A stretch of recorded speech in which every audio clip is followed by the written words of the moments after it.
coidados. Non falan nunca das persoas que deixan sen atender, nin falan tampouco de como se atenden moitas veces eses e como se dan eses coidados. Falan de números, pero detrás dos números hai moitas persoas con condicións, con moitas enormes dificultades. E o seu modelo, dende que gobernan, é desentenderse da responsabilidade dos coidados. E os coidados son un dereito fundamental e desprazan a responsabilidade por unha parte nas familias, obviamente nas mulleres, porque somos nós as que coidamos maioritariamente, e na iniciativa privada.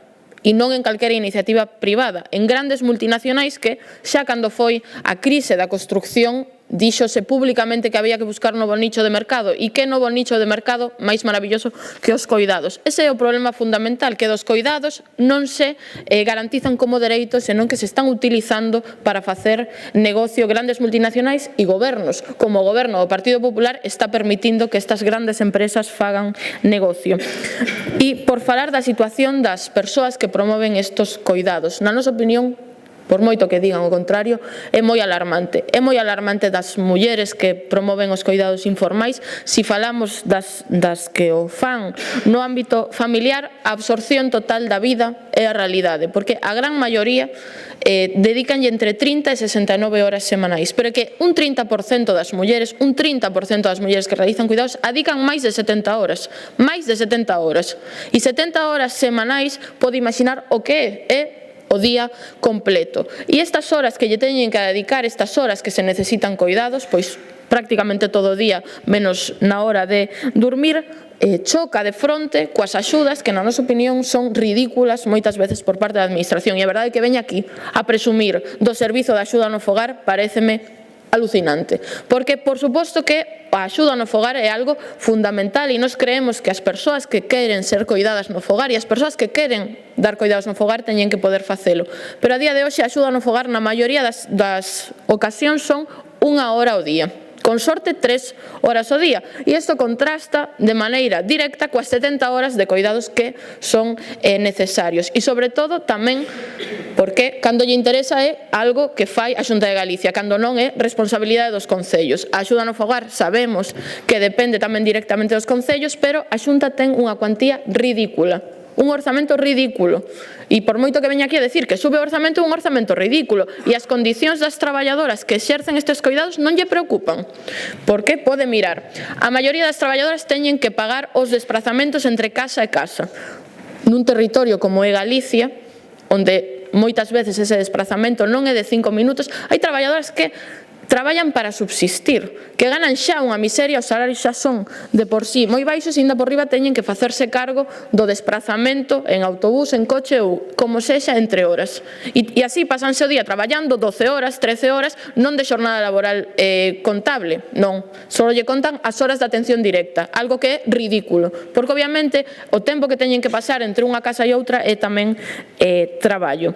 E o mesmo acontece nas residencias, que yo levan dicindo tamén moitas veces, non quixo falar aquí prácticamente nada da situación e veñen aquí a falar que os profesionais merecen o agradecemento, por suposto, que merecen todo o agradecemento, porque están levantando tamén e están dando os coidados por riba das súas posibilidades, pero que merecen condicións de traballo dignas, que iso é o que non teñen nestes momentos. E non o decimos nós, dino as organizacións sindicais que están pondo denuncias sistemáticamente tanto nos centros privados como nos centros dependentes da súa propia consellería, e dio tamén o propio Consello de Contas. O Consello de Contas emitiu un informe que foi moi claro acerca do modelo de privatización e de recortes que levan aplicando dende que gobernan. Un modelo que o único que sirve, como digo, é para facer negocio, é malo para o conxunto de galegos e de galegas, e que ademais nin lle sale rentable, porque moitas veces veñen aquí a decir que o público non é rentable. A Xunta paga un 8% máis polas prazas privadas que polas públicas. Non é rentable. Cal é a razón para que estemos gastando cartos públicos en darllo a grandes empresas? A única razón é que é facer negocios con xente que son amigos de vostedes ou que teñen vinculación directa moitas veces, porque o que é bo é que sexan plazas 100% públicas e residencias 100% públicas. 100% públicas non é falar da titularidade, é falar da titularidade e é falar da xestión, porque vostedes sempre utilizan esa demagoxia de decir non, son prazas públicas e os recursos son públicos. E cal é a xestión? Cal é a xestión das residencias no noso país? Maioritariamente privadas. Ese é o gran problema. E saen máis caras as residencias privadas a pesar de que teñen menos ratios de personal e que teñen salarios máis baixos as traballadoras, ou sexa que, bueno, as contas son moi sinxelas. Encabezamos, porque sempre que decimos que o seu modelo de privatizador din que por que decimos estas cuestións, é que encabezamos de todo o territorio do Estado español somos o territorio con máis porcentaxe de prazas privadas, o máis. E, como decía, a situación do persoal non é mellor nas residencias que xestiona directamente a Xunta. Néganse a falar do tema, pero o Consello de Contas tamén yo dixo. A maneira que tiveron de aforrar diñeiro nas residencias públicas foi non sustituindo baixas e vacacións. Eso está aí, está por escrito, e non fixeron ningún tipo de autocrítica, nin ningún tipo de explicación. E volvemos a exixirlle, atacando van a manter a suspensión do artigo 19 do 5º Convenio Único. Porque vir aquí a falar de todos os dereitos que lle están dando os traballadores e traballadoras cando o que fixeron é xustamente quitarllos e non llos devolveron aínda, estánlle devolvendo esmolas, non lle están devolvendo todos os dereitos que teñen recoñecidos no convenio laboral. Entón, pois, a verdade que parecenos bastante insultantes. Non lle deixan comer nin sequera no comedor, teñen xornadas interminables, ven aquí a falar dos descansos cando xustamente a eliminación, a suspensión deste artigo o que provocou é que se eliminaran os descansos, que estánlle pedindo poder descansar. Poder descansar. Para a Xunta de Galicia é o mismo un sábado que un domingo, que un luns, que un día de vacacións, exactamente o mesmo. Pero para os traballadores e as traballadoras, pois obviamente é non. E isto ten consecuencias, e vense as consecuencias, como xa se lle dixo, na elevada siniestralidade laboral que hai na súa consellería, que tamén viu aquí na última comisión a intentar darlle a volta aos datos, pero os datos non deixan lugar a dúbidas. Son a consellería con máis siniestralidade laboral e as baixas e as enfermidades en moitas ocasións teñen que ver coa sobrecarga de persoal. E a sobrecarga ten que ver cos ratios. Por moito que cada vez que veña aquí a falar dos ratios, a verdade, na nosa opinión, insulta aos traballadores, porque o único que di é que os ratios son variables.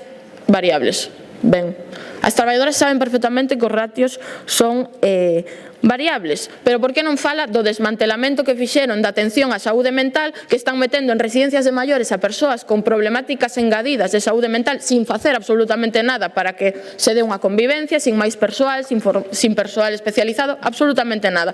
Métenos aí simplemente co mesmo persoal sin ningún tipo de apoio. Por que non falan de que os ratios meten moitas veces no mesmo saco o persoal de atención directa, co persoal de cociña, co persoal de administración, co persoal de seguridade? Os ratios moitas veces están falseados e os ratios non teñen que ver moitas veces un luns ou un martes pola mañá ou pola tarde con un domingo ou con un día de vacacións. Controlen os ratios tamén en agosto. Non os controlen só únicamente nunha quenda de martes pola mañá. Sabe perfectamente que as traballadoras están sobrecargadas. Se non o sabe, é que non as escoita cando vai falar con elas. Pois se as escoita, saberá que están fartas da súa sobreexplotación e que non poden máis. Por non decir, incumplen sistemáticamente o dereito de conciliación das súas traballadoras. Sistemáticamente.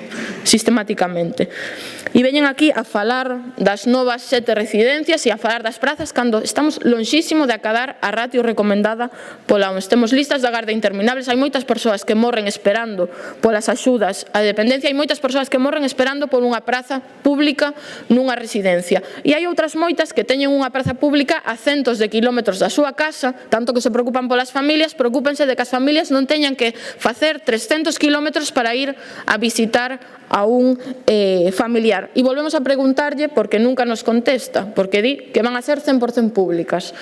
Cal vai ser a xestión destas 7 residencias? A xestión. Non queremos que nos volva a dicir que a titularidade vai ser pública. Cal é a xestión? Comprométense públicamente a que a xestión vai ser directamente pública con traballadores e traballadoras públicas da Xunta de Galicia. Os coidados son un dereito, señora conselleira, un dereito. E aquí neste país non se están garantindo, estánse cargando sobre as familias, moitas veces inasumible para elas, coas pensións e os salarios que temos no noso país, totalmente inasumible, e estáse derivando constantemente a empresa privada.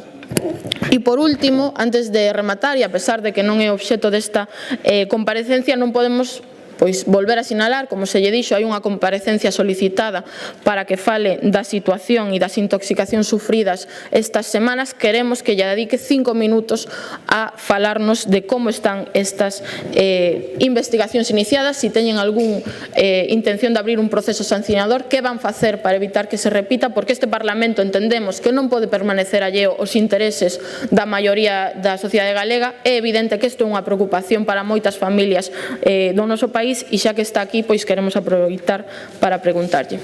Gracias, señora Quinteiro.